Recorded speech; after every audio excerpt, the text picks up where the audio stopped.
Assalamu alaikum жігіттер. Бүгін мен форсунканы қалай тазалау керек екенін түсірейін деп едім. Үшеуін тазалап қойыппын уже да. Міне мынау өзінің форсункының несі штикерін кесіп алдым. Nexia автокөлігі. Қалай тазалау керек көрсетейін. Короче, мен осындай карбюратор тазалайтын аласыңдар. Автохит деген. Сосын ондай ондық шприц аласыңдар.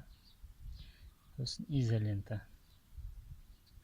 Мен жерін орағанын көрді. Өйткені шығып кетеді. Сосын форсунканы резинкасы білмеймін, изолента орадым жалпы. Изолента орайсың.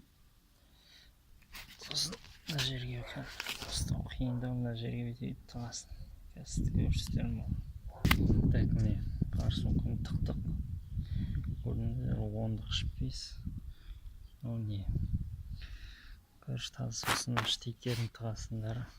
Мына штикерді мынаған тығасыңдар. Сосын міне біреуін көрдіңіз ба, изолентамен байлап қойыппын қызылынша. Біреуін байламай қойыппын. Тазалағанды қалай мына жағы, міне ысыңның мына жағын көрсетші. Аккумуляторға жалғайсыңдар. Қызыл плюске, қара минуске. Сосын бүйтіп құрттай басып жібересің. Сосын ішіне азғантай толады. Сосын толғаннан кейін бүйтіп тигізіп отырасың. Қазір мен көрсетейін, түсір алсам егер.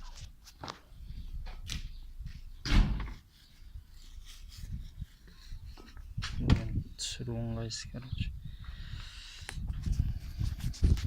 Қазір. Түсіру оңғайсы. Короче, мынаны басасыңдар. Сосын ішіне толады, азын көп баспаңдар, құрттай басасыңдар.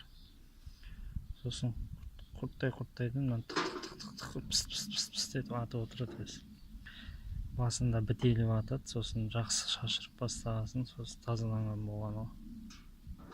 Сау болыңдар. Видеомен бөлісіңдер. Біреуге керек болып қалуы мүмкін. Каналға жазылуды ұмытпаңдар. Осындай видеолар көбірек шығып тұрады. Сау болыңдар.